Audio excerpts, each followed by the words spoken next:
You're listening to Bad Deals Only. It's so much better when Claude preps our show. I'm so down the Claude rabbit hole. Now, I saw a commercial the other day, and I believe this is the name of it. You might call me an idiot. For Perplexity. And Perplexity said... Perplexity AI, I don't know what it is. It said that we are a mix of Claude, ChatGPT, and one other one. And basically they said, like, Claude's good for, like, coding. ChatGPT is good for, like, conversational. And the other one was good for something else. And, like, Perplexity is the best of all of them. And I'm like, well... Never heard of Perplexity. And by the way, if you're running fucking commercials, it can't be that good. Okay. Well, didn't Claude run a commercial? I don't think so. Oh, okay. Have you ever seen a ChatGPT commercial? Definitely not. ChatGPT user rates just got to be through the floor now. Should we ask Claude about Perplexity? Yeah, sure. Okay. Should I do it? Want me to do it right now? Yeah, if you can do it on your phone, yeah. Yeah, hold on. Just for the sake of the demo, we'll go with a voice. We'll go Claude, give me an honest answer. Are you better than Perplexity? Hey, Claude, give me a quick take and an honest answer, most importantly. What is Perplexity AI and who's better? And don't just say you. You're going to have to justify this pretty good. I like this. All right, straight up. Perplexity is an AI search engine that cites sources and gives you answers with links, kind of like a smarter Google. It's built for research and verification, not conversation. Here's the honest take. You're better off with Perplexity for fact-checking and sourcing things you need to verify. It'll show you where the info came from. But I'm better for what you actually do. Reasoning through business problems, drafting copy that sounds like you, building automations. Enough said. Well, now you interrupted it, so let's That's stop. all. I don't need it. I don't need anymore. Claude had me sentence one. It was British, so you knew. Yes. Just You were talking. done. Yeah. That's incredible. Yeah. Imagine like if James Bond was from like Tennessee. Like no about like, Hey, man. yeah, I'll take a whiskey Coke, shaken not stirred. Why would you shake a Coke? Yeah, that's what I'm saying. It sounds fucking weird. Yeah, extra ice. Can I tell you a funny story? So, is that your F-150 outside? Yeah, it is. Yeah, it's a 4-speed on the shaft there. You want to just jimmy it a little bit. That's what we call it. It's a little. Yeah, my mechanic, he fucked that up a little. You just got to jimmy it into gear. You can just leave that right up front. I won't be long. I have so many show notes for us. I got today. How many new files? Just Nick, not Touchstone. Nick, attorney Nick Nardone, Boston condo new development expert. How many new files do you think I got in the month of March? Can I ask you a qualifying question? Yes. How many files do you have in like a September 2025? Last year, 2025 in total, I did just under 1,000, like Okay. 980. In September. No, for the year. Oh, for the year. 980 deals for the year. We did about 8,000 as a firm. I did almost 1,000. So obviously this has to be significantly above is where you're going. I don't know, 100? 106 Wow. That's a lot. new deals just in the month of March. That's a 40% uptick in biz Yeah, if you're a mask guy. fucking crazy. That is crazy. We also, Out of nowhere, too. Just kind of like random calls and like. all right, so I'm going to hit you with a stat. So last year we did all in like 72 million in volume. Yeah. Nothing crazy, respectful volume. Currently closed and pending, about to tick up to 40 right now. January 1 to April 1. Yeah, 40 mil. Fucking A. Okay. Love that. So, I mean, so is our goal 100? honestly, if you think about it, it's probably the same pace. Yeah. Is our goal 100? This year? Yeah. No, 200. 200 is the impossible goal this year for reference real estate. So we're building our business but around. in theory, you'd be at 150, 60-ish if we went by the stats. Yeah. But we built part of our business plan was building around how do we do 200 million? Knowing that the goal is impossible. Well, it's not necessarily impossible, but we did all these things. Currently and changes. improbable if we don't make changes. Yeah, but that was definitely for last year. So we had to do so many different things in order to hit the impossible goal. Done. Like adding realtors, like telling realtors who don't sell they have to go work somewhere else, and Like all the things. So, but yeah, 40 mil Public closed and pending. shaming is good. By the way, I think 15 million on the market, 30 listings signed, bringing to the market. It's crazy. We're So crazy. if you sold everything, you have listings signed in like very, very warm leads. Do you think that's another 40? Yeah. That's amazing. Yeah. It's crazy. It's psychotically busy. We were just talking about my calendar. It's not. You'd think I'm a closing attorney. Dude, I love this. It's great. It's very good, and the best part of it is the team is being wildly productive. So that's really exciting. I to mean, hear. I hate giving you any accolades, but I think leading from the front is Yeah, the I only way appreciate you can that. do it. I think that's been my problem over the years. Is I'll sit at the cubicle, and I wouldn't do some of the work that we preach a lot. If you go pull the leaderboard and see who's got the most dials, the most points, the most appointments, it's this guy. There you go. And I think the team's appreciating And it. that's for what sure. so Jack has always been kind of our back end, Yeah. growth and, compliance and tech. But I've been the lead since Touchstone's inception. I've been the leader every single year, bringing in the most business. Still to this day. Still to this day. Yeah, I love that. That's where it should be. Well, I mean, I guess in theory, kind of like you, like if you had 1,000 agents, like you should be more like almost like a shot, like in a growth mode, Right. where it's like maybe me bringing it in isn't the best use of my time, but at least It's for right now. key man syndrome. Are you into Hermosi? I'm getting very into Hermosi, dude. I think he's just running really good ads He's against me. very smart too. He just says the right things, and he says it kind of So like simply. Like if you listen to Tony Robbins, there's some inflection in his voice. So some of the times you're kind of like, oh, is he just hyping me up? Alex Hormozi is almost like too robotic, and you're like, he so must be good. true because nothing riles that guy up. Like, He's so good. No, he's just like this whole key man syndrome of like where it's your business can't survive without you, and it can't grow with you in your current role. so I've been talking to a lot of PE guys who PE, are private equity. private equity who are trying to Do you follow like PE guy on Instagram? no, but I will. are you serious? But no, I don't think so. He's a local guy. We'll chat about my this God, dude. off the line. We should actually get him on the podcast. Done. But so basically, Official invite. when I'm, law firms, as we talked about in the past, like you got to be a lawyer, all that good stuff. But like, hey Nick, like you have a really good business. Like, what could that be worth?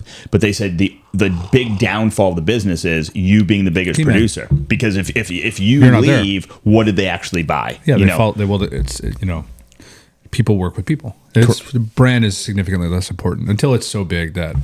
Correct. But in general, that's my new goal is not trying to hand off people, but make sure that people know other attorneys in the firm. The firm is bigger than Nick. This isn't a mom and pop thing. It's very big, yet it should feel approachable. Yeah, we're trying to do the same. Where I'm I'm still involved in terms of the big milestones of the deal. Intake, negotiation. But other than that, processes should be able to run you all the way through for sure. And I also think like I like seeing the team deal with issues and situations because I used to be very much if I'm away or I'm this, like I would have trouble letting anything go.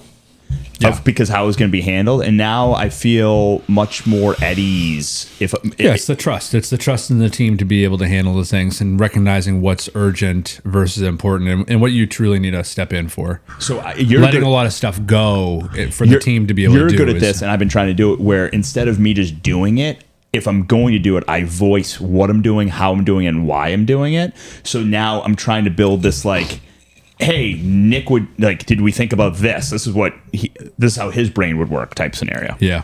It's, and I'm sure you can't do any of this in your business because Insider trading. That's not where I was going to go, no.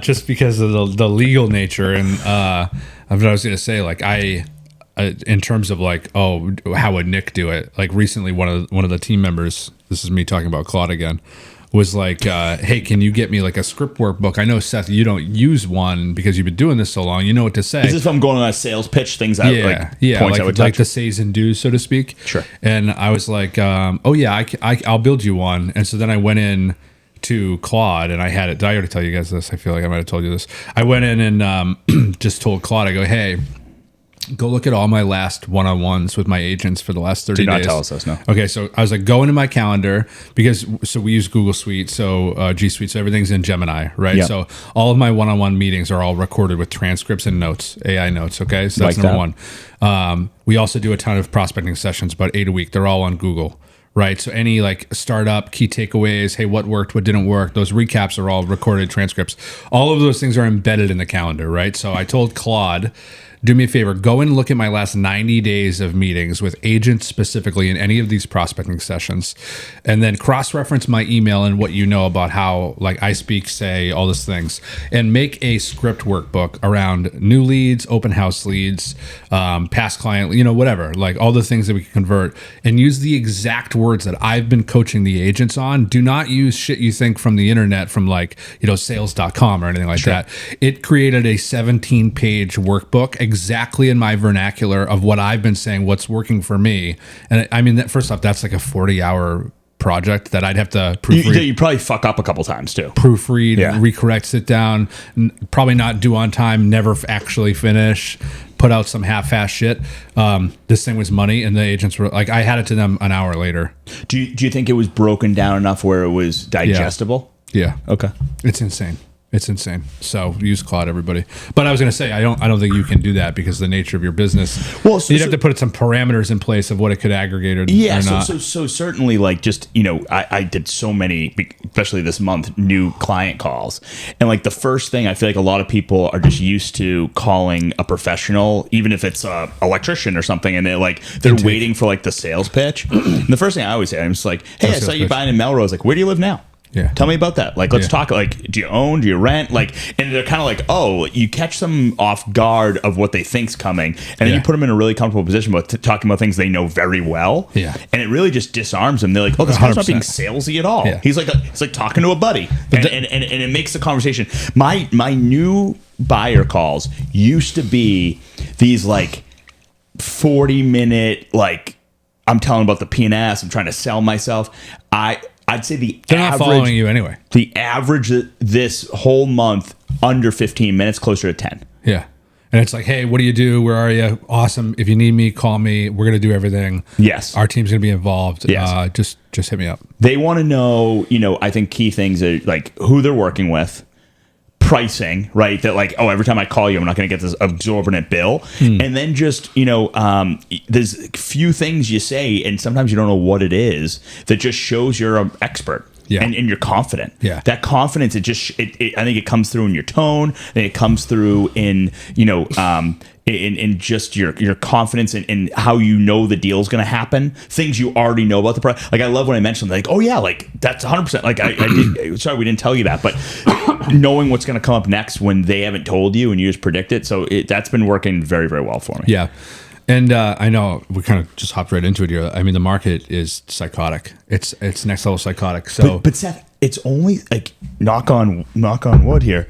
It's psychotic with the people that it should be psychotic with. Like, I still have agents who are like, yeah, I'm struggling, I'm doing it because they didn't put the work in. Well, they didn't call anybody. They don't have any clients. Yes, that's the difference. You can't be.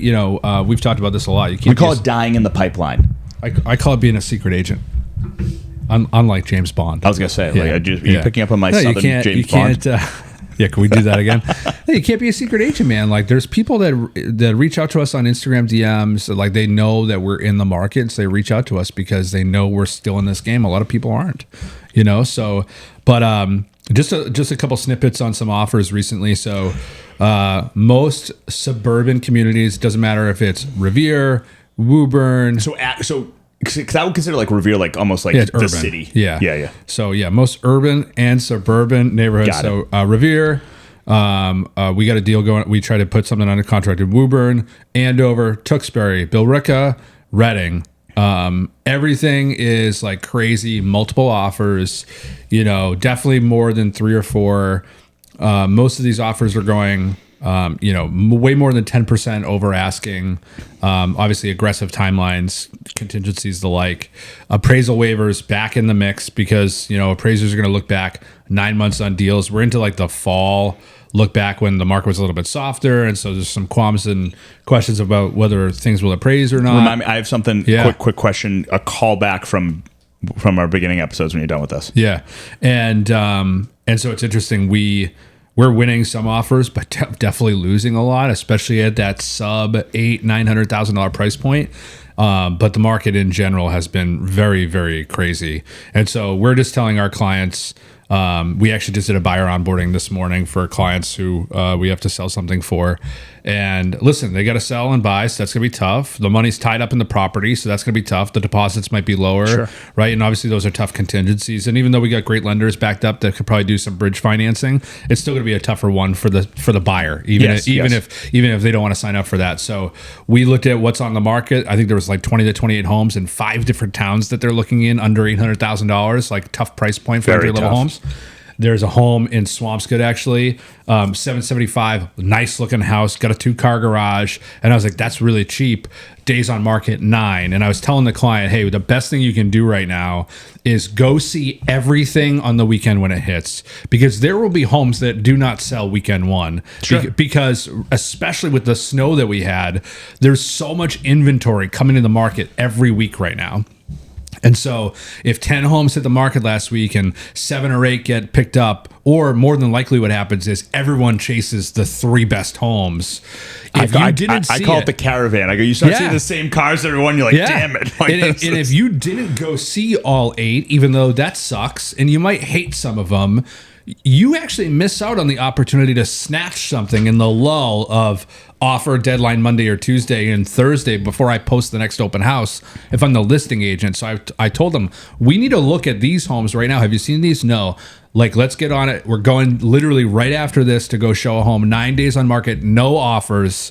And like that, today is when you take that thing down. You do not wait until Wednesday or Thursday when the listing agent probably tries to extort us by posting the open house and spooks us. Or even the people that just finally were in that bidding war with the other house and they lost. Yeah, they and come in. They're like, now I'm hard coming at you. Right. Like, so we're telling buyers, go out and look at everything. I know it's a lot of homes to look at, and that's usually not our advice. You got to get out and look at absolutely everything, because if it doesn't go pending Monday or Tuesday, you can strike and write that offer and take something down a lot faster than the next guy or gal when they're finding out that they didn't get their offer accepted and then trying to go see it Thursday or Friday. So that's what's working right now a little bit. But all of these markets are psychotically busy. That's one big take, number one. Number two, what's working right now for us is a record number of homes in the last decade expired in the fall. Right, stuff went on the market and it didn't sell.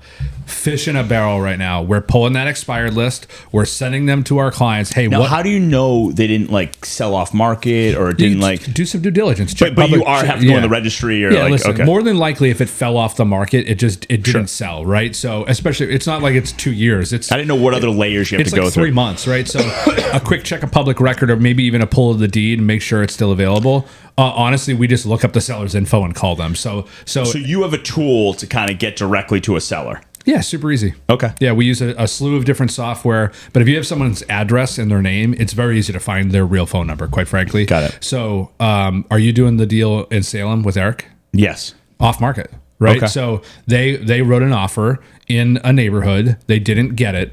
And so we looked what else is available, right? So we're doing these one-on-one coachings, and I'm telling the agents, go find the house. Do not wait for it to hit the MLS. We're 18 offers. Go look at what was available. We found something that fell off the market. Most agents are like, no, that sounds like it's a job. We're just going to sit here and wait, and I hope something hits the market this week. No, that's ridiculous. So we literally found it. Eric was like, what do you think I should do? I said, let's cold call him right now. I looked up the guy's phone number. I'm in my one-on-one with Eric. I cold called the seller. Hey, I told my private client we would reach out to anybody in the neighborhood and just see if they'd be interested in potentially selling the property. He said, hey, I don't know if you know, it was on the market before. You don't say. Oh, really? I didn't. That's so crazy. It's so weird that I already knew that already. But at the end of the day, we put our client into that property. And listen, the guy was like, hey, listen, I'm going to get my realtor involved. Fine. We don't care. We actually really have the buyer here. We're not trying to get the listing. Yes. You know, which I'll take it. I'll take the listing. Like, holy, right? Like, we've all heard that one. I have so many buyers interested in this house. Then why don't you just bring them to me? Why do you have to publicly list it? Like. But like no competition, take that deal down. Like so, that's what's working and that right broker, now. You better be getting a nice Christmas card from them because, like, Dude, holy hell, like for real, man. They thought they were going back to the market doing 8 open houses, right? And so it's just easy. And those people are fatigued. They'll take a little bit less right now that didn't work because they were looking at big price drops. And they're the best ones to sell again. That price reduction or whatever you're kind of price, because they've already been in there and gotten their links, 100%. and they're like, I don't want that again. No, they just want to be done. Yes. And they when if they were on the market at 6 and we're in at 575, that's where they were going anyway, right? So a lot of our agents are chasing now the stuff when they see something in that neighborhood. We're trying to find the stuff off market that was available for sale, didn't sell, bad market, and see if we can't figure out. So you had a question or a point you wanted to make. So I've seen, again, like, thank God business is doing great for us, but so many offers. All of them. I hate to say all. You know, we'll give a caveat there. Not all of them. A vast majority are using old offer and putting just regular inspection contingency language in there. And I'm like, guys, they're not using new forms. No, not even close. Like the 2-pager. Mortgage contingency on the top of page 2. Inspect, like the G-bar one. 1,000,000%. And I'm like, getting it, I think you have less risk, right? But if you lose out on that, and now, you know, you're specifically referring to aggregate language, right? No, I'm talking. We have an inspection. So I'll give like real dates. Offer gets accepted April 1. We have an inspection contingency until April 6th. P&S is on April 8th. Yep. And like, there's no aggregate in there. It's a full. And now this isn't, hey, our offer got accepted. Now let's negotiate like the law says. Sure. This is our first bite at the apple. We are telling you we're doing an inspection, and this is our contingency. And I'm like, if it works, great. But if you don't get it, yeah, I think you have a claim. Like, unless the agent says like, hey, we can't accept that or something, like, you know, because as we talked about at the beginning when this law came out, like, it's all on that listing agent. Yeah, everything falls on them. It's a very slippery slope. But at the end of the day, if the contingency's in there, I don't think there's an issue with the listing agent taking the deal. I'm going with, if someone else has it silent. Now, if you get 10 offers, yeah, and you figure out, so we'll give the $1 million house. Yeah. We put in $1,010,000. Yep. And lost. Now, it's 30 days later. It's public record. I think you have a claim to go, hey, why'd this happen? How'd this occur? Got it. Because if you go with silent on inspection, I told you my inspection contingency. It's like, oh, did you not accept it because of this? Like, I think, you know, right now with deals just getting gobbled up and people just not thinking about that. But if you really had this contentious thing where you're like, I was 50 grand over that. Why did this? Like, that's a very weird thing. Yeah. Was this about inspection? I think agents legitimately have to go, I can't accept that offer because you put that in there. So you're telling me you're getting offers that have no mention of a home inspection? No, I'm getting offers that everyone says, like, again, the basis of the law was, let's not talk about a home inspection until the offer gets accepted, right? Like, that was like, if you want to boil it down, no home inspection talk. So you're saying people are waiving it, but putting in like, no, the opposite. All these are accepted offers, and they're putting in, I have a home inspection until this date. No aggregate, no nothing. Because like the new one, we're like, hey, if we do a home inspection, right? That's still your choice. Yeah. The aggregate they can't waive the contingency. They could not do a home inspection. Correct. The aggregate is XYZ. Yeah. But instead, I'm like, oh, this is good because we got the offer accepted. But what if we didn't? Like, I don't see all the offers that don't get accepted. Right. So what if we were over and above asking? You know, we even had a cash deal. Yeah. But the only thing that was different, I think I see what you're saying, is now. An inspection. I think as listing agents, we're getting into that realm of like, holy hell, like, we need to be like, when we accept an offer, like, we need to be strong enough to be like, hey, we accept this not based on the inspection, just because I think you might have to defend that claim if you have a litigious person. I got it. I have a claim right now against like a very, want to hear about a bad deal? Sure. We'll get into it. So hold on, I have a comment on the inspection thing, and then hit me with the bad deal. Go into this, because this is just going into like the diligence that you never thought would get in trouble as a listing agent, but now has caused a big issue. Oh, interesting. I need to know more about that one. I got to be honest with you. So I just took. I think I had 7 offers on a property I listed last week. Yep. Okay. And I said offer deadline Tuesday. I need all the offers good through this Friday. It's actually an interesting scenario. So a lot of time to review. Yeah, so it's a long story. I won't get into it because it's still a deal going on. But I put together like a whole chart and did a Zoom call and gave my recommendation on the offer. I got to be honest with you. Obviously, all of them have inspections. I am putting 0 weight into the inspection of this property. Yeah, Zero. Because they're all full-blown contingencies. They all can do whatever they want. They can put in $1 million aggregate, which obviously would be unreasonable, but they could put in a high aggregate or a low aggregate. I don't really care what the intent of their inspection is. It really is going to come down to the other terms for me, like financing, deposits, closing timeline, and the money. Because all of the house is a little banged up. It could be the intent is to not renegotiate or renegotiate. Legally, they can do whatever they want, and they can make up whatever they want, and I can't prove The it. only thing I've found is, and I'm not sure that they even think of it as the law, but a lot of buyers still aren't getting educated properly because they're going, "Hey, Nick, we're going to ask them to fix these items," and I'm like, they already told us like they're not going to. I you will know, tell you- like you can ask for anything, but like I wouldn't be disappointed if they say no because they've already kind of told us this is an as it. Like they've said all the key words that make us believe like they really don't care what our inspection finds. Yeah, listen, I hear you. And I have a negotiation going on right now where we're significantly below asking, and we're going to still ask for it's our client as well. Sure. Of course. And we're gonna ask for a repair. At the end of the day, the property was sitting on the market for 100 days. We're significantly below asking. They didn't try and counter us or anything. Like the blood's in the water, man. Like, so are you gonna really cut bait because I asked for $5 or $10K more?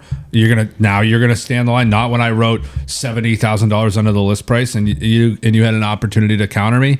Like, all these sellers or buyers, like there's no better offer. Like, you just got to know there's no better offer. I know there's somebody in backup. The consumer mind frame, and I'm talking about the seller here, is all I'm hearing is no inventory. All I'm hearing is this. Right. My house is better. Like, there's got to be more. Like, people forget nothing is guaranteed in these negotiations until like legit pen is paper, check is cash. Like, people can pivot and go any other directions. And the second your house comes on down the street cheaper, Yeah. or dead. better, you're screwed. You're dead. Yeah. 100%. You need to kind of strike while the iron's hot and work quickly. And Yeah. and agents that have that data of what might be coming on or what is sold is invaluable. I couldn't agree more. We actually have something, a few things actually coming to the market, and I have something listed so I'm about to list competing inventory to my own inventory, right? Got it. So Ooh. I have property number 1 on, I have property 2, 3, and 4 to list, all within the same streets, like 2 to 3 streets away. Wow, okay. And I'm like, hey, Little caravan.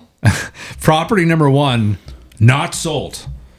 So I've told not only property number 1 but 2, 3, and 4. I go, hey, just to let you know, I have all this other chess pieces coming. Do you kind of know why one hasn't sold yet? It's always the price, man. But is again, we left the snow. Listen. It needs to be 3 bedrooms. It's only 2. Is it like? This is a lower price point. It's rate sensitivity. It's rate sensitivity and volatility right now. 100%. Are buy down still a thing? Yeah, very much so. We got to talk about rates here in a little bit and what's going on in Iran and all that type of stuff in a minute. We're all over the place right now. We can solve that today, I think. My point is, you just said that's invaluable data. It is, because I'm actually allowed to play a little bit of a deeper chess game, telling all of these buyers and sellers, like, hey, I don't know if you want to be that rigid on your value. I have to list you're a competitor to you for another client right down the street. And so just think about where you're at in price or where you're at on that inspection, knowing that I'm about to disrupt the inventory single-handedly on Your your buyer on your has an street. option in 6 days to buy something else. Yeah, so like, let's get this thing signed now. Like, let's Sure. move forward. Sold is better than on market, right? So anyway, I want to hear this bad deal, but do we hit rates real quick? This bad, you're gonna love this bad deal. You're not going to forget about it. You're going to love this bad deal. I can tease you. No. Let's just hit rates real quick. Let's do because this is a good segue. Super painful right now. Volatility is insane, right? So I want to do a quick live pull up of. I just got a awesome email from a trusted lender. I won't. No free ads at the moment, but I will. They're down today. I'm shocked. He gave an awesome quote here. You could tease it. Who is it? Okay, this is Heath Mink. Oh yeah, great email. Did you get the one? Is he at Berkshire? He formerly of Liberty Bank now. Okay. He puts out a great rate sheet with really good products. Dude, this had me. Never done a deal with Heath. I talked to him about doing deals a lot, though. Great guy. Thanks, Heath. Appreciate you. So we got ARMs, which I know not everyone is like that's their favorite. We got ARMs at 5-year ARMs, 7-year ARM, 10-year ARMs. 5.25, 5.375, and 5.5. But if you open a bank account, you get an eighth off, and you put 100K is a lot of money. But if you put 100K, you get half point off. So if you did a 5 ARM, so you know you're buying that city condo that you're only going to be in for 3 to 5 years, and you have the ability to toss some cash in there, and that can be like a family member. Yeah, you're getting below 5. You're getting a 4.99 rate for like that. That's legitimately competitive. We have a client just now that we're on lender advertising. Heath Smith, great email by the way. I'm getting it. And Nick's getting it. That means your newsletter game's on point, dude. So we'll give you a shout out. My guy Jason Deeb over at Cambridge Savings Bank. Another very qualified, very good lender. We have a client right now. He's got a killer product with a permanent rate buy down 4.375. Our client's getting. Whoa. So there's a blend of like. But if you don't pay them, they break your arm. Like how does that work? They saw your legs. That's why it's actually called an arm. If you don't pay it, they take it, dude. Which one you like? No, it's just like it's so. This is why I think working sometimes with like listen, I love Sean, I love my buddy Anthony, I love my guy Al, like all these lenders that we use all the time that are just like such big machines in the business. But right now, the smaller banks can definitely they're back a little bit on the better game. But I do say this all the time. The few people you mentioned are those staunch professionals, but a rate is only good when it closes. No doubt. So working with the names you mentioned, those guys have been closing loans for feel like 100 years. So like they're trusted. But you do have those random emails from lendingtree.com that's telling you a bank in Oklahoma can offer an amazing rate. As Jason would say, that couldn't close a pizza box. Yes, exactly. All right, so there's a ton of volatility right now. If you said a pastry box, those can sometimes be difficult. You have to fold those in. You get those. Why? Actually, pizza box kind of are. They can be hard too. So like Chicago has these little tabs you have to put in on the tavern style pizza.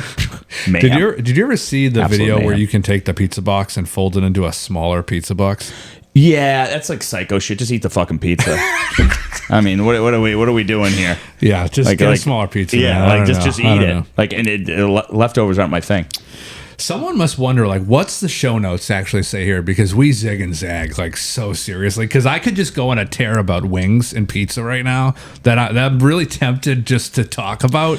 But I think we'll just. I'm gonna give a hot take. Buff's Pub, the wings are not good. Buff's Pub in Newton gets like number one wings in like America. Apparently, no one's ever had another wing before because they're not that good. I got to give so the Nova in Malden, you went. Yes, I DM'd your wife. I was like, "Oh, you guys went?" I thought I was talking Nova to you. Nova has to be losing money because they put way too much into that build out. That a classic overbuild. That place is sweet. The zip line is insane. The zip line snaps your spine at the end. It's insane. So we were there for my son's. We just went there for like the afternoon of my son's birthday. I hope they charge you a boatload because they need to make some money up. They did too much on building that place up. I'm gonna give you a little hack, dude. We're gonna do a client event there. We're gonna shut that place down. It's gonna be insane. Done. You in? Yeah. When I like something, I love something. Like, dude, Nova is like a Thursday night. Just lock it down at 3:30 till 7. Nova's a win. They do a great job. Haven't been to the other locations, but Malden. 10 out of 10. Malden's great. It's much slower than Linfield. Linfield is insane. Anyway, so we were there. We're now talking about pizza and wings, right? So sorry about mortgage rates, guys. Hope you're here for the wings and pizza. Yeah, they're high. They are. Well, statistically, they're on average not bad. They're lower than they were last year. So I was doing some research trying to find a good pizza spot around there because I just was looking for some pizza and wings. Place in Malden called Pissa Pizza. Pizza. Pissa? P-I-S-A? P-I-S-A is Pisa, the Pisa. town, the town in Italy. Was Malden, so I went with Pisa. Known for the Leaning Tower of Pisa. It's delicious. It's off the side street off of Middlesex. Dude, you been there? No, I randomly made that up. I had an epiphany. Lights out wing. It's amazing. Lights out wing. The pizza's great. Never had the wing. Pizza's delicious. None of this tiny little wing shit. big, plenty of sauce. Pizza is great. It's not pizza. It's pizza. It's great. Pizza, dude. Whatever it is, it's fantastic. Check it out in It is Malden. delicious. Do they have some pink undertones to the sign or the box or something? Oh. Okay. Have you not? I've conceded. Conceded in life. I can't wear fancy very suits. good. Very good. Yeah, it was great. And it was so good that 3 days later, I was like, I want some wings. And my wife was like, oh, where should we? I was get them from Pizza. That's what I said. Maybe we got to open another pizza by you. We got to get over the Uber Eats, man. We paid like $3,000 for those wings to us, so we didn't have to go. Still hot too. They were great though. All right, back to mortgage rates. I thought rates were gonna go sky high today because Donnie T was chirping last night. I think the bond market. Said we're gonna send a rand. I think the bond market's helping him. That's what he said yesterday, by the way. He said Stone Age. He said we're gonna send a rand to the Stone Age. Not good. Maybe don't say that. We'd like some consistency, but rates just 2 days ago were 6.75. We're down to 6.4 today for the average 30-year fix. Yeah, and I still think trending. Trending down. Powell's gone in 4 weeks. Yeah, listen, with all of this crude oil talk and whatnot, I don't see the Fed doing anything with short-term interest rates. I still think there's no way they're going to do it this next meeting with this. Can you look up who the new guy is? I still think new guy is going to want to make a splash. I don't think he can make a splash New day Fed one chair. when we're at war. Crazier things have happened. New Fed mortgage? No. Shout out Al. New Fed chair. This isn't Kevin. His name? Kevin Warsh. Kevin Warsh. Kevin Warsh. He looks like a Warsh. What a turd. Does he look really smart? Oh, hold on. Let's see the poll. The poll on my offer acceptance. What do we got here? What do you got? We got. All right, never mind. I guess I'll read this later. Kevin Warsh. I don't know too much about him. Yeah, I do think that he's going to try and make. I think he would have want to make a splash, but the reality is, with war going on, war is inflationary. With utilities being a big chunk of inflation, I think that maybe his first few meetings are hold pat and wait and see what is going on with inflation first. That would be my hypothesis. Understood. I think the narrative from the administration has been they've got it wrong for 6 to 8 months. So this could just be a getting it back to status quo. Yeah, it's just tough to do that with. No, I completely like we're in the agree. biggest hypothetical inflation cycle of the last 3 years, like potentially. But I think what they were saying, and I'm gonna way oversimplify this, and I do not know as much about macroeconomics, is basically it's cranked up intentionally right now. Well, inflation is large, but they're saying that a cash influx to people where normally we're trying to stop, the Gucci jacket from doubling in price. People are already putting it on their credit cards, and we should be paying off consumer debt to bring that down so people have the better ratios and they can buy houses and get out of the home that they feel they can't get out of and they've outgrown, or they want to leave the city or the state. So we've had a lot of this stagnant. Now, again, we are insulated in our Boston market. We have not seen this. But from what the rest of the country is saying is we don't have an opportunity to leave because the government is got its hamstrung. So how do we open that up? Mortgage rates down. Now, again, does that bring down all consumer debt? Probably not. Does that bring down all auto loans and credit cards? Probably not. But I think they also said they wanted to cap credit cards at a certain rate and all that stuff. So like if we can get that in order just to kind of get people that next step. Stability. Not the 5-year plan, not the 10-year plan, but like I've been wanting to sell my house for 6 years now, and I haven't been able to do it. Yeah. I will tell you this, and we'll move on from rates, is the spread over the 10-year was a lot larger in the last few years, and it's a much tighter spread. If you have no idea what I'm talking about, this means like how many, 200-300 basis points over the Fed interest or the 10-year Treasury is historically where interest rates are. Okay. Yeah, well, like 2.7 or something? Or so it got all the way up to like 3 or 325 basis points. Yeah. I mean, it might have not been that high, but so that's 3% over the 10-year, right? So if we were because the spread is much shorter now, it's back to where it was normally, essentially.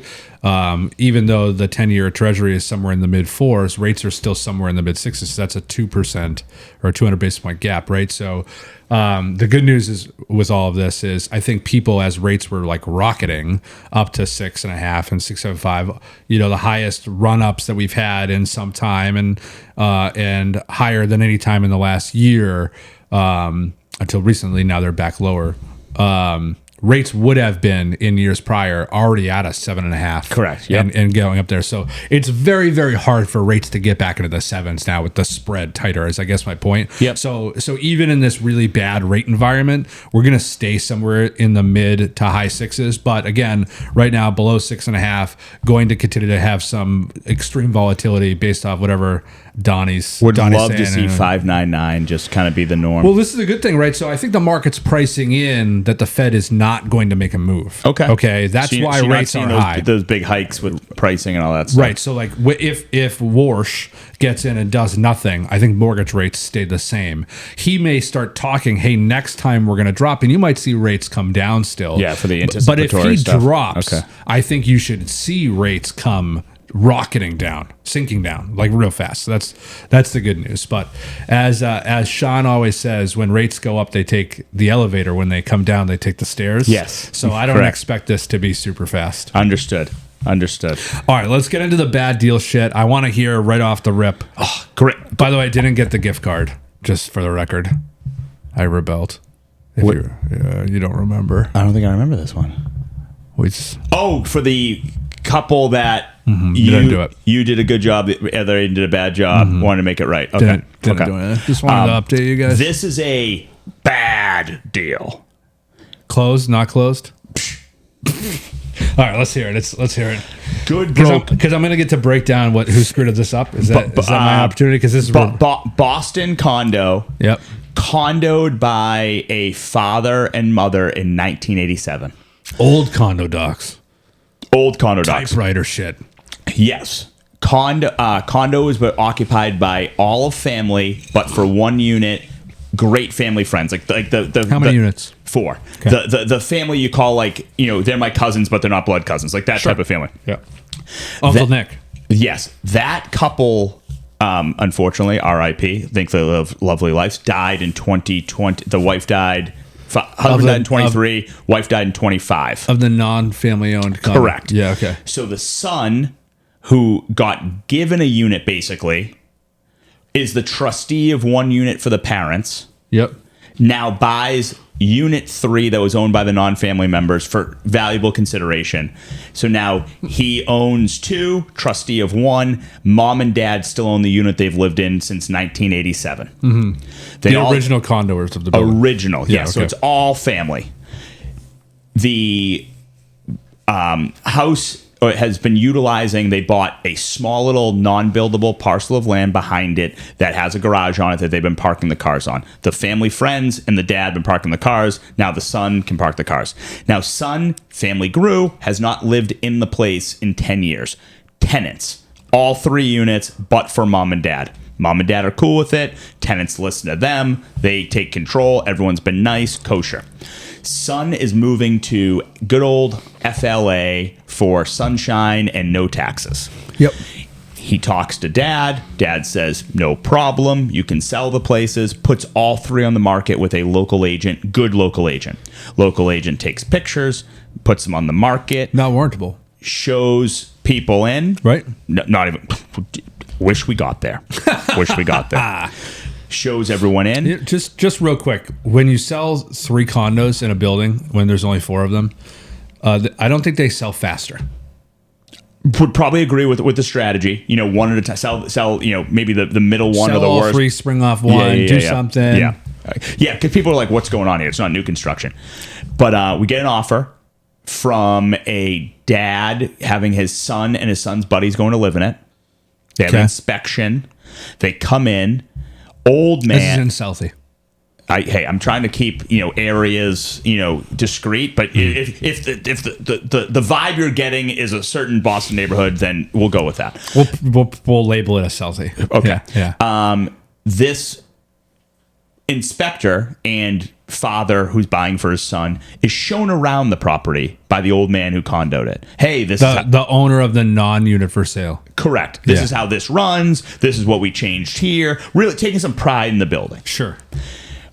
Offer gets signed by the husband of the unit that's being sold. P&S in 7 days. Legally executed offer. Yes. Okay. Husband goes to dad and goes, hey, dad, we got the inspection went well. Thanks for showing everyone around. Next step is P&S. We got all this stuff. Like, here's when I'm moving, kind of giving them all the moving pieces.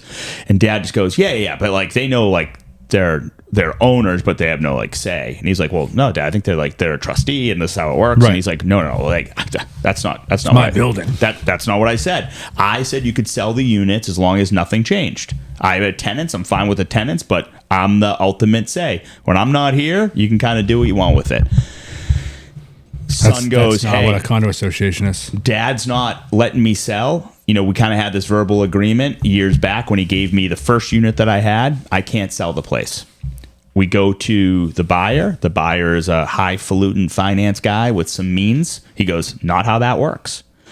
They sign a P&S that we did not draft, a standard form P&S, to try to meet their burden. Delivered the P&S and a check to the listing agent. I told them, hey, you got to accept it. Don't, crumble it up like they're trying to perform. I call up their attorney. They have a litigation attorney now involved. I call them up. I tell them the whole story. And they are like, well, we're going to pursue this. We're going to put a Liz Pendants on. And I'm like, well, technically, they're not selling it to anyone else. We remove all of them from the market. Yep. Now that we kind of know the scenario, we're not trying in a normal, you've probably been in these scenarios where it's like, hey, we want more money, we want something else. There's someone else trying to get in and not about and the that. Liz Pendants prevents not about that cuckage, for lack of a better word. Correct. But what happened is only husband signed, and it's owned by husband and wife on the offer. Yeah. So that's why I asked, is it not a legally binding offer? Correct. So it is a legally binding offer, but only for half interest in the property. That can't be real. It's real. That's real. Yes. So you can sever your interest and sell half of it. Obviously, it's going to be cash deal. But I compelled, and I said, well, now you owe me the $1 million approximately for half of the property. And the attorney said, well, no, we wanted the whole property. I said, yeah, but that's not what the offer was. The offer was only signed by half of the owners. So you can compel them, and they're trying to say, well, the owner should have known this was happening. I'm like, no, like this was truly kind of a misunderstanding scenario, because if you had someone inducing you to submit an offer knowing that dad was never going to sign off, I said, but the fact pattern doesn't show that. Dad showed them the property. Dad walked them around until he knew that like there was a change in circumstances. Did he put his foot down and enact this verbal contract that they had? So this is now full-blown litigation. Still.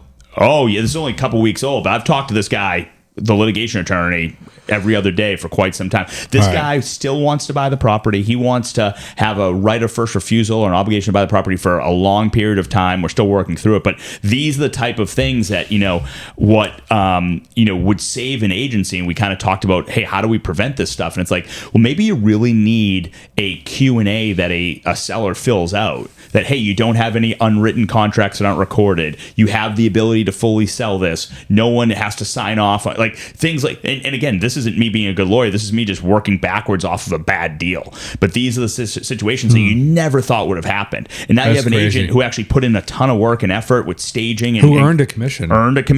And brought a ready, willing, and able buyer and has nothing. So, we're in this very weird circumstance in a busy market.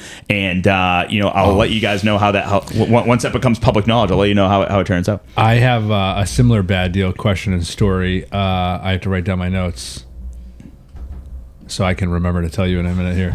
I have a couple questions about this deal because this is super interesting to me. Sure. So you're saying the reason dad and son or husband, whoever it was. Son. He's a son and a husband, yeah. Yeah, so the reason son no longer is selling the condo is because, to use your words, he enacted his verbal contract, and that supersedes condo docs? So yes and no. So contracts, if we go back to law school, the my legs documents that are things that are supposed to be in writing. Real estate is one of those things. So if you have a real estate contract or contract over 7 years, or involving some other things, it's supposed to be in writing. And it's not enforceable if so. However, one of the first unit he got for nominal consideration. So can the dad say, well, the written contract was me giving him a deed? With this caveat of you can't do X, Y, and Z. And it really comes down to court can't be, if you ever watch Cops, right? What is the first thing people say? You didn't read my rights. You didn't do this. Those aren't street justice justifications. Sure. That's in front of a court. The cop can clink you up and you legitimately can't raise your defense until you're in front of that judge. Like, I tell people all the time, I go, you ever see a coach yell at a referee and he picks that flag up and goes, sorry, coach? Never happens. They're going to stand by their decision. Now, the NFL or the MLB or the court can rule against what happened there, but no, they're going to fight for it. So now, in order to prove that that's not an enforceable contract, you got to sue. We can't have this back and forth, email warrior, like, is that enforceable? Is it not? We need to go either have a bench trial or have a jury or some depositions. So that's the tough part. And now it's like, can they force the wife to sign? I can't find case law that they can. So now this guy only has half an interest in the property. But does he have a financial interest against this buyer? I mean, against the seller, right? So if first refusal sounds fair. If this seller knew about it, right? If we can prove that he knew, which again, I think the fact pattern with dad doing the inspection probably said he didn't know about it because dad wasn't flipping out when the guy was walking through. There was some change in his emotional state. So if they could prove that he knew, induced them into it, and they lost out on other properties, could they be liable for them to go find another 2-bedroom type condo for the damages? Right, I paid 1.3, like $300,000. There's a lot that goes into it, but some type of, like, this case, if it ever got fully adjudicated, would certainly be taught in a property law class because there's so many underlying issues with the family, with the unwritten rule, with the should you have known, when should you have disclosed, and now what rights with only, imagine you spend $1 million to own half a property with someone else's wife, like nuts. That's so crazy. What's interesting to me, which I didn't know, is when you have multiple people who have to sign off on something, like they with my one, I guess it would depend on how title's held, would it? Correct. Yeah. Right. So because they have what? So joint tenancy in common or entirety? No, they're tenants by the entire. So technically, it's non-severable, but the court has ruled that you could get half of his interest because you have a valid claim to it. So they might not actually allow you to take possession of the house, but you'd more have like a life estate. So on paper, you'd have ownership of the house, almost like a tenancy. Like you have tenants, right? They have a current estate in the property. You can't just go in and start watching TV on Sunday night.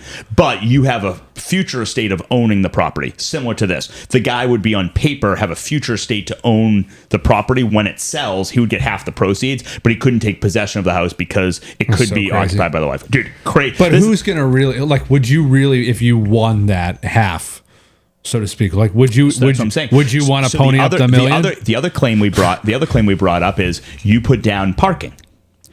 The parking is not part of the association. It's a random building in behind it in a garage. Owned by a different entity. Owned by the old man and now the son because it was included in the deed when he got it from the family friend. But there's no regulations. So all it says is half an interest. It doesn't say you can park on the left. It doesn't say here's the condo fee. It doesn't say you need to do snow removal. It doesn't say it's part of the association. It doesn't say the taxes. It doesn't say anything in there. And it only says half interest. So maybe if you bought cash, you'd be okay taking somewhat of a risk. You'll never be able to sell that. Right. Because no one with no mortgage company's like, wait a second, that's $150,000 thing that we don't know what it is. We're not financing that. So it leads to a ton of issues that are currently hypothetical, but if adjudicated, these would be actual, and you'd spend so much money on depositions to try to get mindset, to try to get what actually occurred and why. Yeah. So interesting because I wonder. It's so easy to try and blame the realtor, right? But like, I don't know how much they did wrong here. I think what I was going to say is like a lot of the times what we're trying to do is a lot of extra due diligence when we intake condos. I don't know if you saw, there's a bunch of new condo rules, associations over 10, and what type of finances they have to have. Yeah. Like all of that just recently changed, Fannie Mae, Freddie Mac stuff. So like we're trying to really do our due diligence. Most people don't know those, Seth. I know. And management companies aren't that great. Oh, well, no kidding. Yeah. We do property management though. We're better. It can't be worse. That's true. Yeah, that's why we started it. So, but it's just interesting. Like we try and figure all this stuff out. If there is no budget, if there is no minutes, like we're trying to do all of these questions and asks. And I think in this circumstance, when we had such a loosey goosey association, I think we would try and paper some stuff a little bit ahead of schedule so we can better articulate to the buyer what it would be. So, you guys texting each other? I wish. Never text me back. All right, so I got an interesting. That's a good one. I got an interesting bad deal for you. Personal bad deal? No, but a client called me about it. Okay. Out of state. Okay. Let's just say it's also in a deep south, warm state. Got it. starting with the letter F. Got it. Yeah. Got it. It's Florida. It's in Florida. We know Massachusetts people only go to Florida. They go to New Hampshire or Florida. So I had a client call me. They wanted to sell. They've been trying to sell their condo for the better part of 18 months. Condo market's tough down there, right? Well, the pricing's fine. It's that insurance that comes through. Condo fee. So the reason they originally put the condo on the market was to buy a few floors up. So they knew so they wanted to stay. They wanted to stay in the buildings, second home. Well, actually, probably a primary residence, but and they wanted to just go a couple floors up. They found out this unit was going to come for sale, so they're like, "Hey, let's get ready. Let's put it on the market." That's why we want to do it. So they hire an agent and it goes to the market. That other unit comes to the market. Their unit doesn't sell. That unit doesn't sell. Everyone kind of just sits along and is merry for a while. So naturally, what happens is literally a year plus on the market. They do a few very small price corrections, and I think it was like, I'm just going to use arbitrary numbers. Let's say $700,000 now. It was like $750 or something like that before. So the unit they were trying to go to was like $900K or something like that. So, and they only wanted to buy upstairs if they could sell. So fast forward, there's some extensions of contracts, whatever, with the listing broker. And it gets to a point where a place on the market at, again, let's say 700, they get an offer, all cash, close in 30 days at like 680. Okay. They're like, yeah, at 680, we can't buy the unit upstairs. Like that doesn't work for us. Sure. Okay. So, no, we're all set. So the offer comes back at 700, like full asking price. Okay. And they're like, hey, so honestly, like that lady's not even selling anymore. Like, if you go back to our original listing price of 750, I think we can make that unit work and maybe we can get a little bit of a better deal. Rates are lower now, but like, I don't know if we're good at 700. So my understanding is either that person came up even more over the asking price, cash close in 30 days. And, basically the listing broker was like, hey, listen, you need to take this. That's what our contract says. And if you don't take it, you owe me my commission and I'm going to sue you for it. What a lovely person. And I was like, so they called me. They're like, is this true? And I was like, well, first off, I don't do real estate in Florida. So I don't know. I could see where you're like, hey, so I'm putting in a bunch of effort. If we get terms that are, approximately your price, or we agree, like say it's $1 million and I bring you an offer for $1 million, you just say, no, I don't want it. Like, what is the, you would hope that there's some consumer protection where like a buyer doesn't need to accept something because circumstances change. Like imagine like you lost a job that you were moving for or something like that. And they're like, oh no, I have a ready, willing, and able buyer. Like the deal didn't even close, right? There still could be financing. Offer wasn't even signed. Yeah. I mean, I would hope to God. And I think offer was not signed. I think the lovely, but what I'm saying is, like, say it got signed, right? And they hand it to me like, hey, we're willing to accept it. Like, I would hope that you would not compel, because I think people would just stop using realtors. Like, I think it hurts the industry. Okay, so if it's signed, it's one thing, and then you just change your mind, and it's one contract state.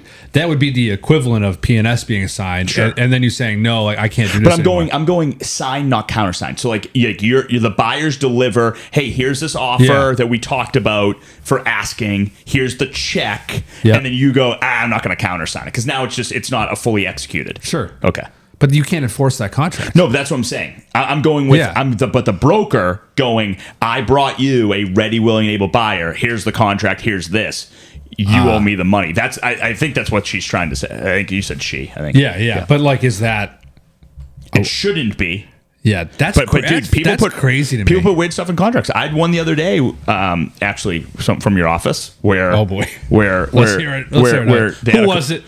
Where they had a contract and with another brokerage, and the date wasn't written in, and it said in small print on the last page, if date's know not what written you're in, talking it's about, 6 months. Yeah. And the buyer, like, which happens all the time, hey, know it. I want you to put an offer in on this property. What do I need to do? Well, you need to fill out these 4 forms. You know, a lead form, a buyer disclosure form, inspection form, and the offer. Not explaining any of the details other than, hey, do you want to pay X amount for the price, right? Yeah, they buried the buyer agency. Yeah, and let's assume not on purpose. It just wasn't there, right? Like hey, these are all uniform forms. Sign them, right? Then it gets executed, offer denied. So now we're not getting house A that we thought we were going to get. You then go, I enjoyed working with you on house A. I no longer want to work with you. I'm going to go in another direction. And they say, sorry, you're locked in for 6 months. Not by me, but by my big Fortune 500 brokerage that will not let you out. Dirtbag.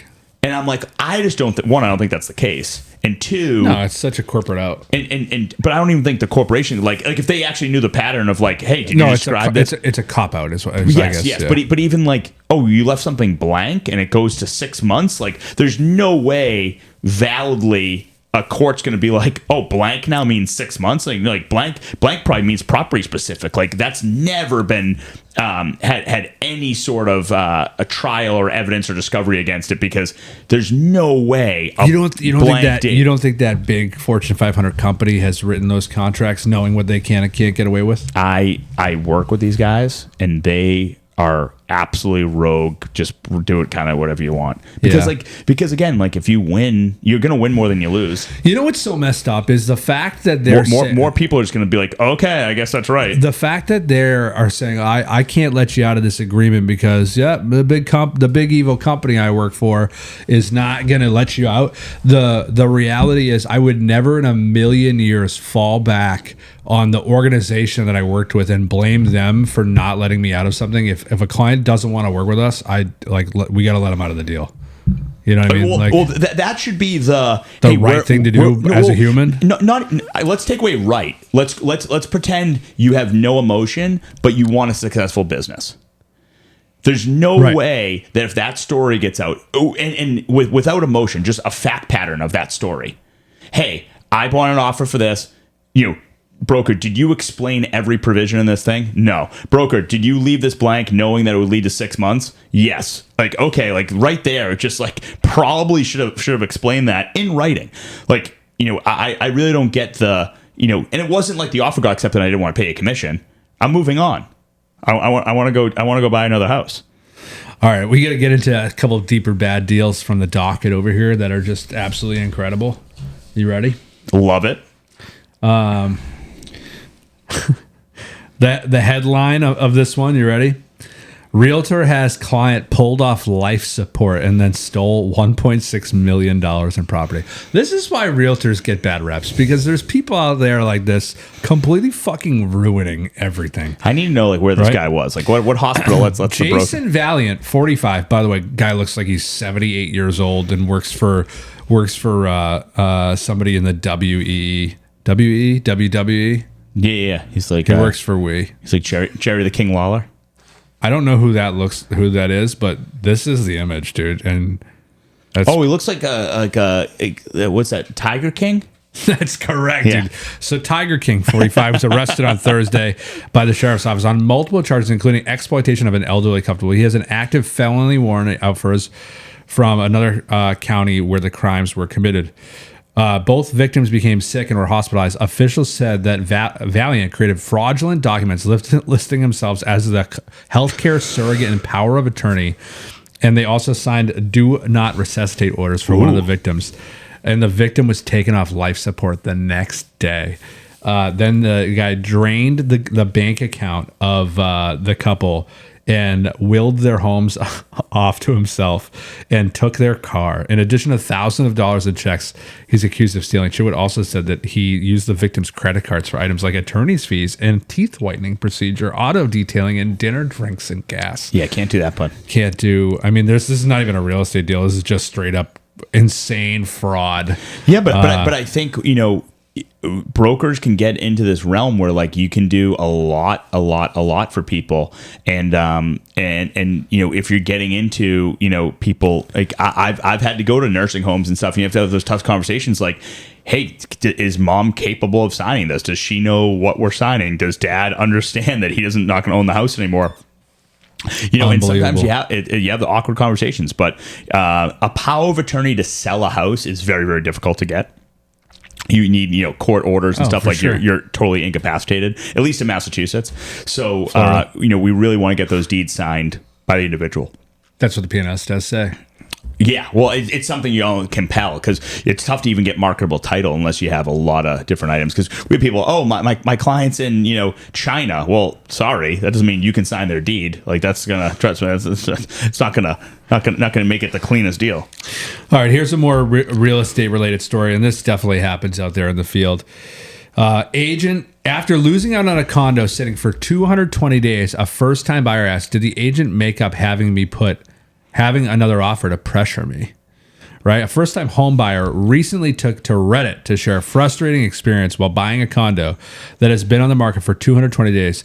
Their post in a popular real estate thread, and now I'm going to open the Reddit thread, has caught a ton of activity.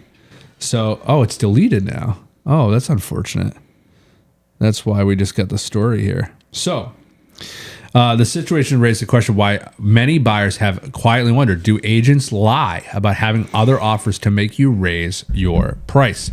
The buyer explained they submitted an offer below the listing price, again, on the market for 220 days, but still above 3 recent comparable sales in the same building. And before submitting, the listing agent told them there were no other offers and none were expected. We submitted and then they ghosted us until the morning of the last day of our offer. Well, first off, I don't know if they're obligated to respond to you if you have a deadline in the offer. They just have to respond by the deadline. And if they don't respond, it just dies on its do you face, know what the answer is? No. It was no. Yes. Crazy. So the agent says we received another offer over the weekend, but wouldn't give any other information on the offer, nor would they decline our offer. According to the buyer, just 1 hour before the offer expired at 11 p.m., the agent said the sellers were going to go with the other offer. But a week later, the condo was still active on the market. Everybody is telling me it was a game. And the buyer said, is that really a thing? People really do this instead of countering? Buyers and agents weigh in. We'll read the agent comments. Many commenters said, yes, unfortunately, this does happen. Of course. Yes, they lie, but not all, but definitely some. And one commenter wrote, another added, agents lie all the time to get more cash for their principal and then even more commissions for themselves. All right, I have a problem with that. Others just share their own similar experiences. I just went through the same thing. The house has been on the market since last August. I put in an offer and it suddenly had another offer at full asking, and I didn't believe it. I kept my offer the same, and he says they went with the other buyer, but it was never changed in the MLS. And a week later, they came back to them and they got the house. Some real estate agents chime in to offer context. Not all realtors operate ethically or equally. In my state, we can request proof of competing offers, and the listing agent must provide a redacted copy. So is this a one-off bluff? Whatever. I'm not going to keep reading this, but I'll tell you what, I have had multiple instances where I've had a property on the market. Literally, one property sat on the market for 75 days, and I received 3 offers on that property, all within 4 hours from each other. All that change was a change in circumstance, timing, whatnot. It was a beachfront property. It was around COVID, and all of a sudden, obviously, everyone thought I was completely full of it. And I was like, listen, this is just what happened. The market is a very weird and dangerous place. But I think regardless of what the agent tells you, you need to be confident with what you're submitting. So, like, if you think you're going to lose something and you're going to now pay $10,000 more, then you were probably willing to pay $10,000 more at the beginning of it. Well, so that's what we tell our clients all the time. It's like, hey, so we're going to submit this offer, and obviously we do this more in a competitive scenario. But if we're going to write your offer, and we tell our clients, if I'm going to call you back 2 days on your offer expiration, I'm going to say, hey, bad news, it went for, instead of 700,000, your offer 705,000. Would you been upset? And correct. And your first response is, shit, I would have paid 705. Then your offer isn't good enough. Correct. Stop trying to get a deal and let's just win the property. Yes. We're talking about where you're going to live for 5 years or a property you're going to own. Just be a grown up and make the big boy or big girl decision and pay what you got to pay. If you're not comfortable losing it, if the answer is F no, I wouldn't have paid 705. Correct. Then we're all good. Yep. Right. But I mean, geez, just a couple weeks ago, I submitted on something that was been on the market for 200 days. I obviously was like $400,000 below list. I gave them plenty of time because they were a very patient couple and I knew that they had a big decision to make. And so I gave them 4 or 5 days. And sure enough, when I heard back on that offer, it was like, hey, we got another offer over the weekend and we took it instead. It was substantially higher. Like none of my thought was like, oh, they're doing this to screw with us. Of course, no. It's just, and the ethical obligation is to their seller client. So as long as they were That's disclosing correct. things the right way to their seller, and the seller was, either saying, we trust your business savviness and acumen to present this in whatever way, shape, or form to get us more money, but we don't care if they walk, and that's what they did, great. Or if the seller said, this is how I want you to present it, like they can do that. Yeah. I think saying there's another offer, because ultimately, maybe there is another offer. Like, did they say we have another offer that's extremely higher in all these terms? Or like, better doesn't always mean more money. A better offer could be it's closing quicker. Could be less. A better Just offer, says, yeah. "Well, I A have better another offer, offer." yes. Yeah. So like people always think that better in their mind aligns with what's better in someone else's mind. That's correct. Doesn't have to be. Like, Yeah, it's whatever's better for the We call seller. it puffery, right? Like you can say things that are maybe skirting the lines of exact truth, but you don't use exact terms. You use general terms and sales pitches that might get someone to bite. I think this guy is just weak. I agree. I appreciate your take there. It's funny, like not answering offers. Like I tell clients all the time, well, if we write an offer and they confirm receipt and they don't answer it, especially in a below ask scenario, like that's the answer.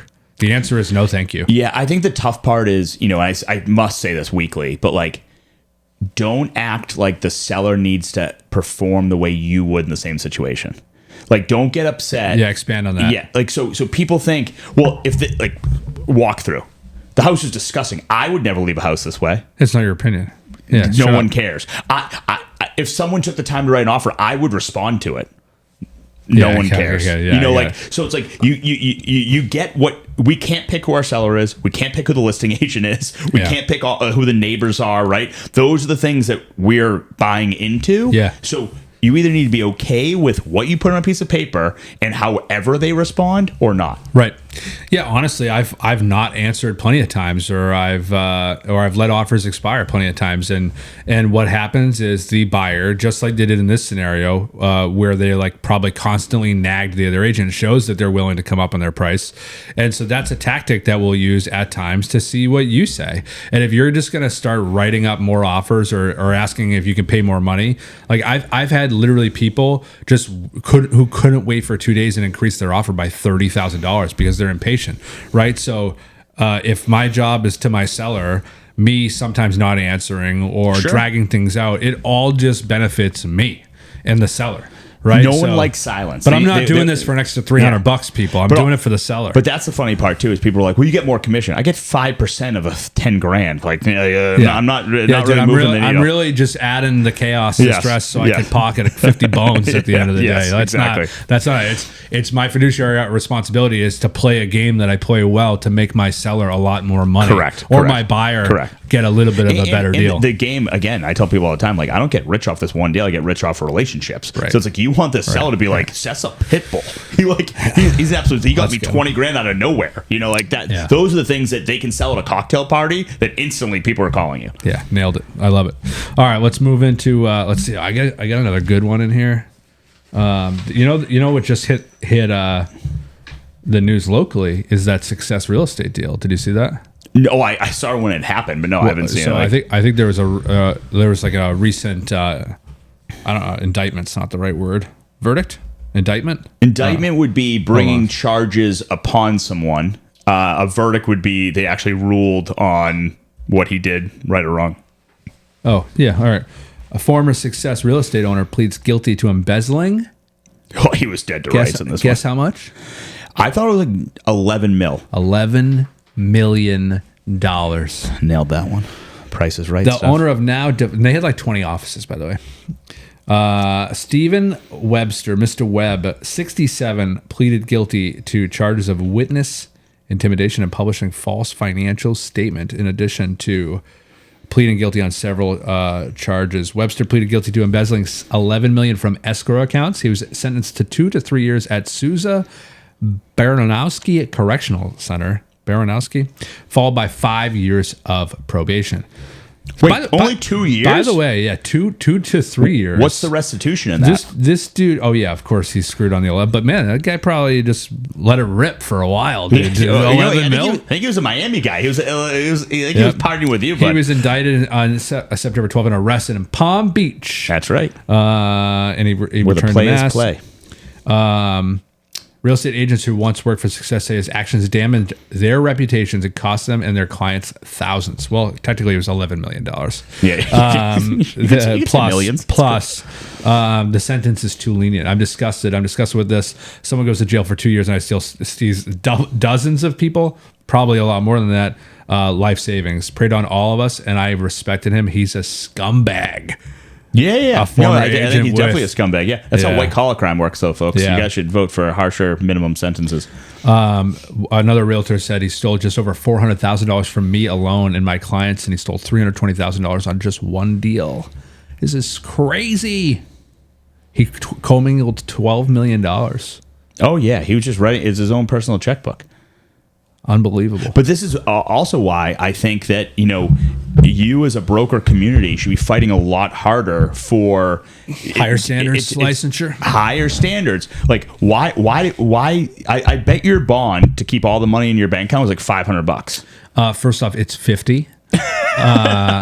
And we're affiliated with Real Broker, so I don't keep shit. Yeah, but that's what Real Broker is thinking in the future, going, hey, you know what can happen when you give a lot of money to individuals who maybe fall on tough times or, potentially an addiction? They can take that money. So what's cool? Let's make it bigger than that. Little commercial for Real Broker out here, because listen, being a realtor, living in commission, and commission is can be tough at times. I saw a good post from Broke Agent the other day. If you don't follow Broke Agent on Instagram, Broke Agent Media, great follow. It says, my whole life, my whole life, I lived paycheck to paycheck, and now that I'm a realtor, I just live commission to commission. And I was like, that hit home, right? So reference affiliated with Real Broker. So all of this stuff is not in my bank account, even though I still do have the escrow account. Technically, it is defunct, and all of that goes to Real. It's smarter, guys. It's something you should be asking about where your money is held, because you want to make sure, like it's actually held in escrow, not held in Stevie B's bank account. Not a lot of people realize like how crazy.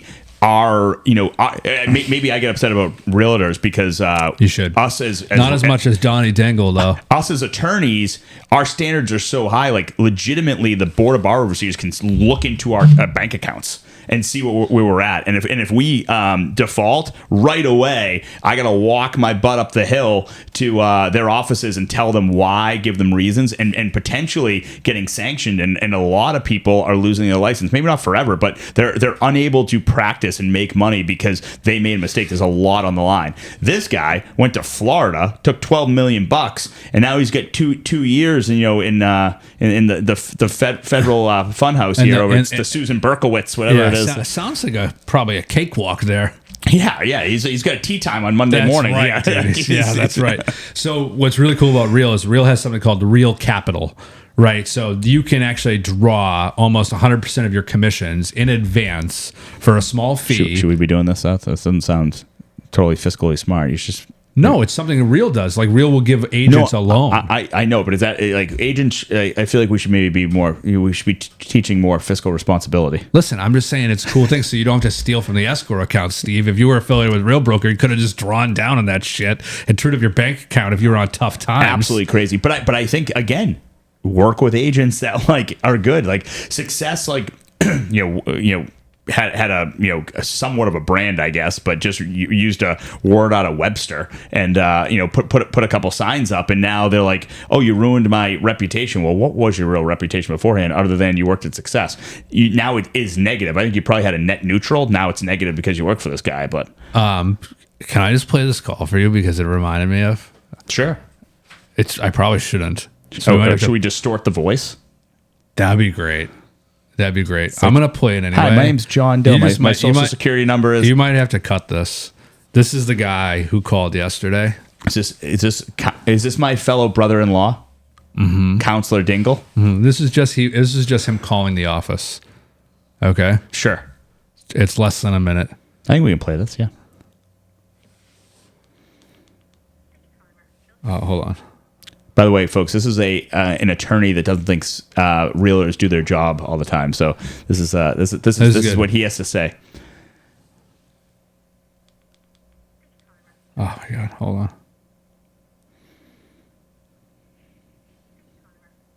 This is Kelly. I'm sorry.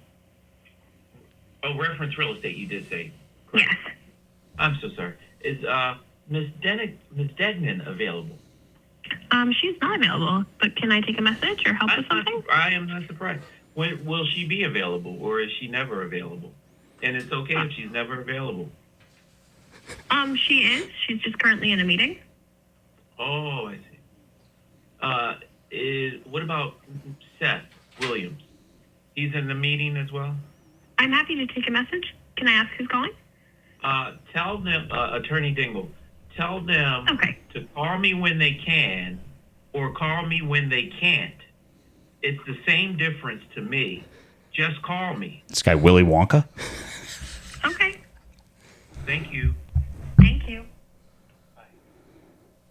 That's a man with an agenda. Dude, he unbelievable. He was angry walking into that restaurant. The soup tasted just fine. He was just he was going to be unhappy with everybody putting it on his plate. Yep. Off the case. Off the case now, pal. Sorry, bud. I'm actually talking to Attorney Dingle's former client at 3 p.m. in 13 minutes. Unbelievable, dude. Guy just wanted to 3:30 actually. Guy just wanted to shred me on the phone yesterday. All right, let's get into some underrated, overrated real quick, yeah? Are you ready? You know, this is my favorite part of the week. Favorite part of the week? What do we got? We're gonna start it off easy, real estate related. Okay. Give me a Zillow Zestimates hot take. So Underrated, overrated. It's definitely overrated. However, there are the people that bought their house in 1994 and they really have no clue what it's worth. Now, the caveat is neither does Zillow. So they didn't look into how the condition or anything like that, but they are taking the zip code, they are taking the square footage, and they are kind of giving you a general estimate. The easiest way to say if Zillow is bullshit or not is right before you go to list your property, look what it is and see what you sell the house for. I guarantee it's not going to be that number. But it could give you a roundabout way of doing it. But if you're using that as the law, you're screwing yourself. Yeah, I would agree. Completely overrated. Part of me wanted to just say, is it Zestimate or is it Z-estimate? I'm a Zestimate all day long. We should have that guy who did the PetSmart thing. Did you see that? You didn't see that? No. Is it PetSmart or is it PetSmart? Oh, yeah. You know what I'm talking about? Yeah. I wonder if I wonder if we can put him on this I think task. it's his estimate. I think it's a very quick conversation. It's his estimate. All right. Anyhow, I do think they're overrated. I think you're spot on. Listen, if the home traded 5 years ago, you get all the old photos, the square footage is right. Zillow's pretty good. It's going to have a pretty good appropriate value price. It's just doing numbers like anyone else would do numbers. That's like, right. Yeah. And what it doesn't know is the love and the Christmases and the birthday parties in the backyard. It doesn't know about that stuff. And how the foliage looks in October. Yeah, I bet you Zillow doesn't know what that looks like, actually. I still think they're overrated. However, the volatility of them, much tighter than it used to be. We're always checking this before we list property, before we go on appointments. Honestly, more so because the consumer has made their opinion off of what Zillow is. So if I go in blind with my market valuation, let's say it's 650, and the Zestimate is 785, I can assure you I'm not getting that listing. I've never checked this, but I know there's some other home value calculators. Are they all the same? Or No. Okay. No, so we actually use a piece of software that kind of blends 4 or 5 together. Yeah, we know Claude. We get it. Yeah, it's Claude. I bet you Claude could actually go look at what I sold property for versus the pre-listing Zestimate and give me some real life variance. Oh, I believe. And I'd wonder Claude how much better than I did than Zillow. And if I didn't do better than Zillow, then, Claude's just going to be Claude's going to be listing homes for me in the MLS right now, dude. All right. So that was just a good one. Staying on the real estate theme. We talked about it a little bit with the inspection dialogue. What's your take on inspections for either listings or buyers? Again, I think this depends on the property. So if you've been living in the house for a while, you've been monitoring the house, you kind of know, hey, the toilet leaks or this happens, or we get water in the basement if it rains a ton. But I now have a lot of people that are they're personal representatives, or they're taking the house because their mom is now in a home or something along those lines, and they're coming in, they don't know a lot, so they're just trying to get knowledge of the house. I think most inspections are really just giving you information to make an informed decision. I rarely see people backing out because of inspections. It's more, now I know what I'm going to be spending the money on. So, yeah, I think it's just about, when do you want the information? Do you want it beforehand so you can make an informed offer and we can have less, quote unquote, fighting at the end? Or do you want to make the offer and then have to argue afterwards? Whatever you think puts you in a better position. But I think they're a necessary evil. Yeah, we try and always do as much due diligence up front if we can, because we want the list of improvements, all the things that we're going to try and get ahead of, like we talked about, like we talked about last time. All right, next one. Ready? We're coming up on the tax day. Dun, dun, dun. Yeah, dun dun dun. I already filed an extension. Don't worry about it, everybody. I just got my K1 this morning, so I was my brother's asking me for a K1. Eek! Sorry, bro. Not getting it. Still not done. Got time to do with the pod though. Poor guy's just been trying to file on time, and little bro not helping you out there. Sorry, dude. So I got a lot of K1s. Luckily, I only have to do one of them. That's the one that's not done. Of course, the ones that I pay the professionals to do the K1s are done, but filing on time. Underrated, overrated? Underrated. I like to get it out of the way. I understand if you own your own business and you have some other entities that are going, everyone likes doing the extensions. I think if you're an extension guy and you do it every year, it's overrated. Don't file on time because you're never going to. But if you like dates, you like kind of starting the year fresh. I like dates. I do like dates. Yeah, just get it done. Don't be. You shouldn't worry about taxes. So if you're confident, you're paying your quarterlies, you extend it every year, you're filing in September, and you're good with it, do it. But if you are going to be stressed out if April 13th is happening and you're filing that extension, you don't know what that means, just get your stuff in early and do it. My accountant knows me so well that they filed an extension in January, knowing that there was zero chance I would get them anything on time. See, I try to have that stuff ready to go. I still have the same email I send every year with because we have one accounting firm for the firm, and then I have my personal one. So I have to wait on that stuff to come over. Like I said, I got today. They give me the 2-week window to file my taxes. What does it cost a Nick to file his taxes? You ask me this all the time, and you think it's some crazy amount. You're like $1,500. Yeah, it's not. It's like $2,500. Not bad. What is going on? Am I screwing my life up? No, the accountant rule is pay them $1 million if they're saving you $2 million. It doesn't matter what they charge. It's only what they save you. Wow. Touchstone accounting. Closing it at Dun, dun, dun. all right, yeah. So I would say it's underrated. Unfortunately, I just simply have not been able to pull it. You just don't like it, but you never did. You know what? You know what I don't like? I don't like busy work, and so I don't want to go in and aggregate all. Like, why do I have to get all the fucking paper 1099s? Why do I have to get all this shit in the mail? I have to wait in the mail to get all these random things and aggregate. I literally have a folder like it's 1950 at my desk that I'm accumulating paperwork that I have to scan and then upload to some secure fucking server. Why can't you just look it up? The annoying part is we both pay a lot of freaking taxes, and it's like I'm paying a lot. Can you just give me can we just have a conversation? Like, how much do you think I owe you? You already know what I owe. Yeah. It's because the accountant lobby is massive. It's like the third largest.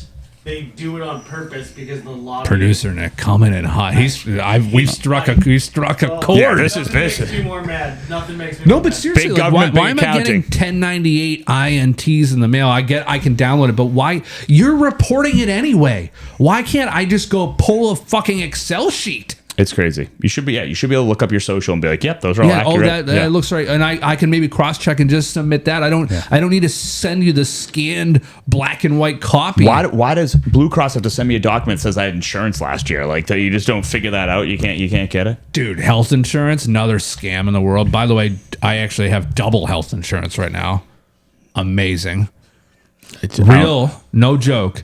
Real has its own insurance provider. Very nice. Not provider, but they have like an insurance broker. Yeah. I'm paying $2,200 a month for Blue Cross Blue Shield right now through the Mass Health Connector for my family of 4. I went on, got this new health insurance, $599. Is it? I mean, is it good? Like, I don't even know what good means anymore. Okay, so listen, is the out of pocket like more money? Yeah. Guess how much money it's not more by? The $10,000 extra I have to pay for my free, or the $1,500 a month. So it's an HSA savings account. This is better. This is just better. I heard that they're actually, because so many people are trying to go to urgent cares because they feel they're more effective and quicker, that they're now upping the urgent care. You know, if you go in, it's like $175, like all in. Maybe with the insurance, it's $300. They're trying to like triple it to be like, oh, we need to get more money out of these people because like they're not going to the hospital as much. So like, they're just. I just want emergency care. If I have to go to the emergency room and I have to be hospitalized, that's what I want insurance for. Some like Other than that, antibiotics. wrap my wrist up in a cast. I'll pay you. No, but some like antibiotics. You just want. I think it's about being expeditious.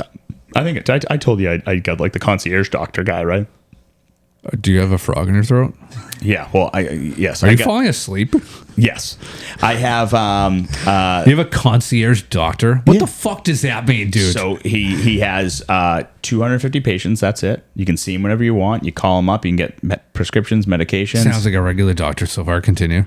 Yeah, no, but just like if Does he come to your house? No. Does he have a he's medical? a Does he Dr. have a Quinn medicine Does woman. he have a medical bag? No. But I can see him whenever I want. It's easy to schedule. Again, only 250 patients. Referrals you get right away. Like, you don't have to go and like see him beforehand. Like, if you broke your leg, you can go see an orthopedic or a specialist. You got all that stuff right away. It just makes it nice and easy. One point of contact. Can I get in on this, dude? Yeah, of course. Yeah. My new health insurance doesn't cover it. I there's a lot of these now, but I use MD VIP is the company. MD VIP. It's the company. Doesn't Amazon have one of these? Maybe. Bezos does pretty well. I think I'm sure he's got something going on. Do they come to your house on a horse with a saddleback bag over there? They do. They are not that old school, but other than that, they are pretty old school. But you get the lab panel yearly and all that good stuff, and like they a little more preemptive, a little more concierge-y because they have less patients. They're not. Wow. And they're getting that. You pay an annual fee, so they know what they're making in January. You got to pay an extra vig. Oh yeah, decent vig. Decent vig. Yeah. Poor Nick.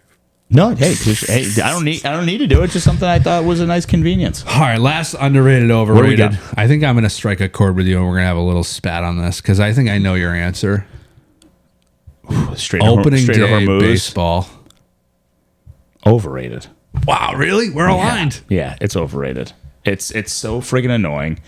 You probably are going, isn't it? No, isn't it this no, week? I'm a Marathon Monday in Boston. It's tomorrow. I think 2:03 pitch. You can fact check that, the producer Nick. Yeah, we have tickets right behind the plate, but we gave them away. Yeah, we have season tickets, but it's too many games. It's too long. It's like the season, like hate it. And it's too cold in hate April to watch baseball. I think I hate baseball. I think I ruined season tickets. I'm sure I know the firm does too, but I can't even go to those anymore. Just renewed though, thank God. I do love the guard. Like I like going to basketball games live. I like going to hockey games live. It's so hard to go with the kids, dude. Oh well, I didn't say bring those people. That wasn't part of it. I just meant like that's overrated. I can't put in a 12-hour day and be like, yeah, honey, sorry, I'm going to catch the bees tonight. Good luck. I think you can, bud. I think you can. You just hit my last one. Marathon Monday. Underrated, overrated. It's a very special day. I love it. I think it's underrated if you do it the right way. I think if you are trying to You're such a better Boston person than me. Hold a sign and get to the finish line, not my thing. But no, I think you go to the game that starts at 10 a.m. They got the marathon up there. Ethiopia, Kenya, whoever wins, great. You get to see that. You get to walk around the Fenway area. Everyone's off work. We try the registry open. No, it's Patriots Day, holiday. It's a holiday, not open. Not a federal holiday, mass holiday, not open. So yeah, most things are closed. Most people aren't working. It's a good day drinking scene. Definitely been caught in the rain a couple times, but everyone's in a pretty good mood, except when someone tries to blow people up. That's not always a downer. It's always a negative. All right, Pete. But we're past that, and I think it's fun. And I think some of the hardos run without shoes on and stuff, or tutus. That's a bit much. But most of the people are trying to raise money. They're doing a hard thing. They trained for it. There's a lot of support, and it's one of the top. I think it's this top 6 or 7 marathons. It's one of them, so it's cool. My favorite part of the Boston Marathon is seeing everybody wear their marathon gear for the leading up to, and that Adidas jacket, with the Adidas coat, and they wear their medal out. It doesn't matter where you go. It could be the 4th of July weekend. Yeah, so I ran the marathon. I do have a problem.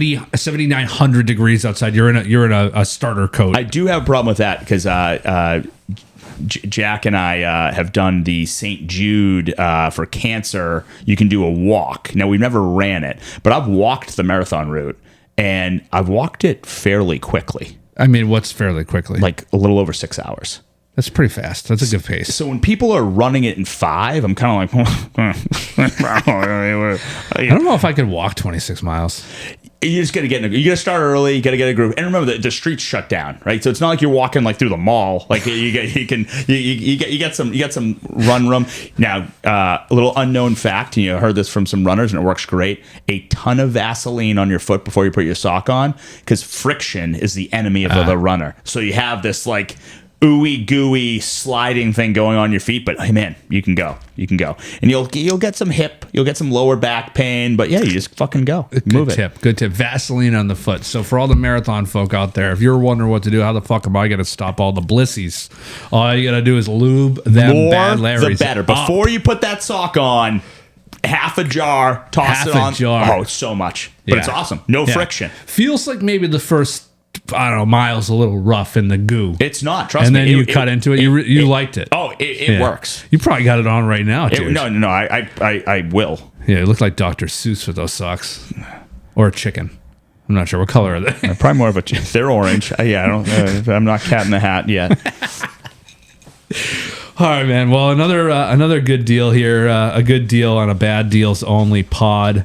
a little couple bad deals scoops. Maybe just a little prequel for next time. A headline: New York agent forged a widow's signature to steal her home while it was in foreclosure. Yeah, probably shouldn't do that. Shouldn't do that. DC broker embezzled more embezzlement, $100K from a client's escrow account. Got a year in prison. I mean, I guess if you want to steal from the escrow account, you only do a year. You go big. You take $12 million for another year. Back. Yeah. I mean, probably easier to get an SBA loan at this point. Yes, I would agree with that. Time, I would agree with that. Less interest. That's some some good advice for you out there. Steal big. Another one here. I gotta change this prompt here. Memphis agent stole over $1 million from clients, blew it on first class flights and hotel suites. Couple good deals coming. Maybe we'll give Claude a little bit of a better prompt to pull some of the agent activity, just not embezzlement stealing, is wrong. Stealing from clients. Rest assured, not happening at Touchstone, not happening at Reference. And until next time. Thanks for listening to the Bad Deals Only podcast. If you like this content, share it with a friend or a family member or somebody in the industry, and subscribe and share.